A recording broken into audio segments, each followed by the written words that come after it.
এই দোকানটা বন্ধ হয়ে গেলে এই কর্মটা আমাদের থাকবে না, তখন আমরা কি করব? মানে রাস্তার পরে এটা করে করবেন? আমাদের কি না, না, আমি ওনাকে ৩,০০০ টাকা জরিমানা করেছি না, আপনি আরো বড় অপরাধ করেছেন। আমি কথা বললে আরো জরিমানা বাড়াবো। স্যার আমি এখন আইনে দিচ্ছি মূল্য তালিকা। নেক্সট টাইম আচ্ছা, যদি দেখেন আমাকে যা মন চায় আপনি আমার কথা এটা না, আমাকে কি বারবার বলতে হবে? না স্যার আপনি মিটিংয়ে তো বলে আগে বলেছি না। আমরা আজকে অভিযানের জন্য বিকেল এই শিফটটা বেছে নিয়েছি, কারণ এই শিফটে বিশেষ করে জিলাপিতে হাই ডোজ দিচ্ছে কিনা। আমরা বড় বাজারে যেমন সবাইকে বলেছি মুদির দোকানের জন্য হাই ডোজ না থাকে, ঠিক একইভাবে এটা প্রয়োগ হচ্ছে কিনা সেটা বাজারে দেখার জন্য আমরা বড় বড় যে পাবনা যে বড়গুলো প্যারাডাইস থেকে শুরু করে বনলতা বা অন্যান্য যেগুলো আছে সমস্ত জায়গাগুলোকে আমরা আসলে পর্যবেক্ষণে রেখেছি, এবং সেক্ষেত্রে আমরা দেখেছি এগুলোর অনেক উচ্চ দাম। উচ্চ দামের ক্ষেত্রে তারা অনেক সময় দেখছি যে মূল্য তালিকা তারা প্রয়োগ করছে না।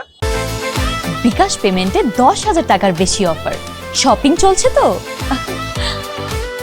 এই জন্য এরকম ২টা দোকানকে আমরা ৬,০০০ টাকা জরিমানা করেছি, এবং তারা রাস্তার উপরেও এটা করছেন, প্রতিবন্ধকতা সৃষ্টি করছেন।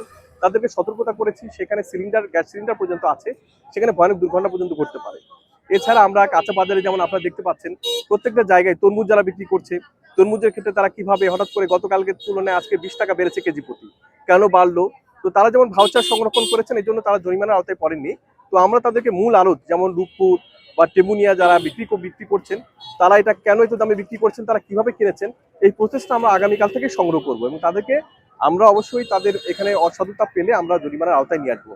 এবং এইভাবে আমরা আজকে এটার পাশাপাশি আমরা একটা নকল চা কারখানা দেখেছি বাসার ভিতরে, হ্যাভেন্স টি নামে একটা তারা চা তিনি বাড়িতেই মোড়কজাত করছিলেন, তাকে ১০,০০০ টাকা জরিমানা করেছি। এভাবে আজকে মোট ৩টা প্রতিষ্ঠানকে ১৬,০০০ টাকা জরিমানা। এবং কাঁচা বাজারে এই এলাকাগুলোতে আসলে দেখা যায় যে নিম্নবিত্ত মানুষকে টার্গেট করে তারা করে থাকে, তো তাদেরকেও বোঝানো যে তারা যেন মূল্য তালিকা রাখে, এবং লেবু নিয়ে অনেক সংকট রয়েছে, সেই সংকটের জায়গায় যেন না থাকে, তারা যেন ভাউচার রাখে।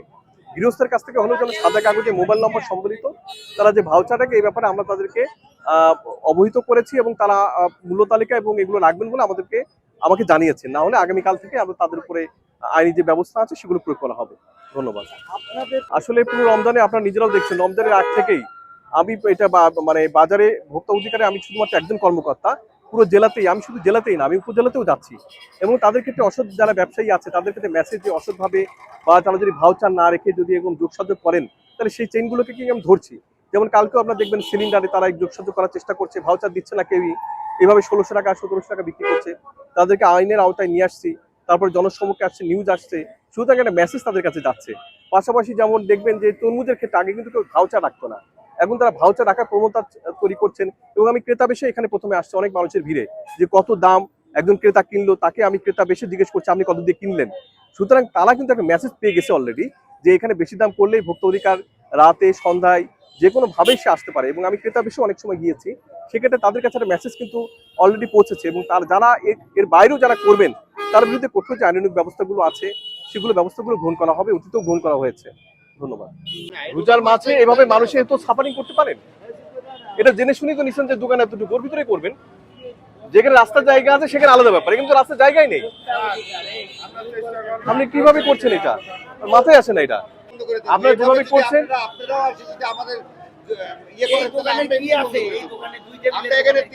আপনার ২টা দোকান মিলে কিন্তু ৩,০০০ টাকা জরিমানা করছি। আমরা ৩০ জন এখানে কর্ম করে খাই, এই দোকানটা বন্ধ হয়ে গেলে এই কর্মটা আমাদের থাকবে না, তখন আমরা কি করব? মানে রাস্তার পরে এটা করে করবেন? আমাদের কি না, আমার তো দোকানের সামনে। আচ্ছা ঠিক আছে, আপনারা যেভাবে ইচ্ছা আপনি সেভাবে করেন, বাকিটা এটা না, এটা আমি ডিজি প্রশাসনকে জানাবো, আপনারা যেভাবে ইচ্ছা করেন। আমি মুড়ি মশলা বেচে, মুড়ি ভাতে ওইখানে কিছুই হয় না, আর আমাদের ৭-৮টা লাইন ভাবছেন তো ওখানে তো ইয়েও গরম, তেলও গরম। না, আমি ওনাকে ৩,০০০ টাকা জরিমানা করেছি না, আপনি আরো বড় অপরাধ করেছেন। আমি কথা বললে আরো জরিমানা বাড়াবো, কারণ আপনাকে একটা মিনিমাম আমি বলেছি, বারবার আমরা বলেছি, ডিজি অফিস থেকে পর্যন্ত আমরা বলেছি এসে, যে আপনার এখানে একটা ব্যারিকেড রাখতে হবে। এমনি সিলিন্ডার আছে রাস্তার পাশেই, অনেক বড় দুর্ঘটনা করতে পারে এখানে। আপনি টোটালি জীবন মানে লাইফ রিস্ক এটা।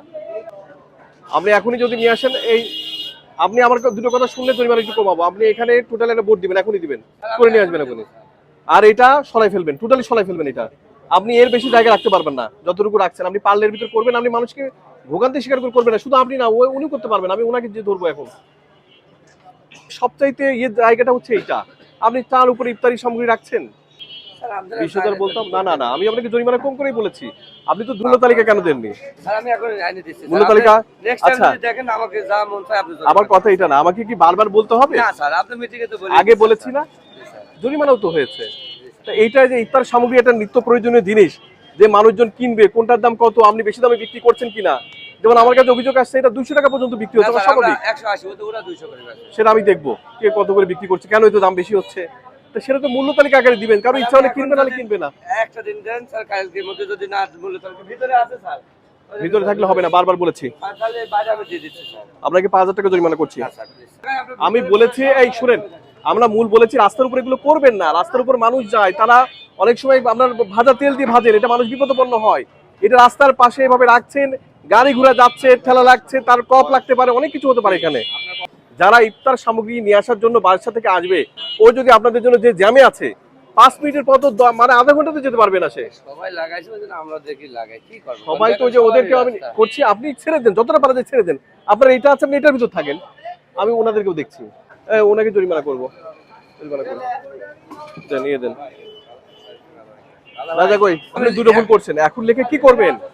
আপনাদের এই ব্যাপারে আমি কতবার ব্রিফিং দিয়েছি বলেন তো? অনেকবার ব্রিফিং দিয়েছি। ও তো মূল্য তালিকা দিচ্ছে, আপনি তো মূল্য তালিকাও দেন না। ভিতরে থেকে কি করবে? আমরা তো এখানে দেখতে হবে। আমরা প্রত্যেকটা জায়গা থেকে আমরা স্যাম্পল নিব, নিয়ে আমরা হাইড্রোজ আছে কিনা হাইড্রোজ গুলো দেখবো। আচ্ছা, ধন্যবাদ। আপনারা যদি রাস্তার পরে এটা করেন তাহলে কিভাবে হয় বলেন তো? দেখেন তো, এখানে মোটরসাইকেল লাগতেছে, আপনারা যে রাখছেন মোটরসাইকেল এখানে রাখছেন। ধন্যবাদ।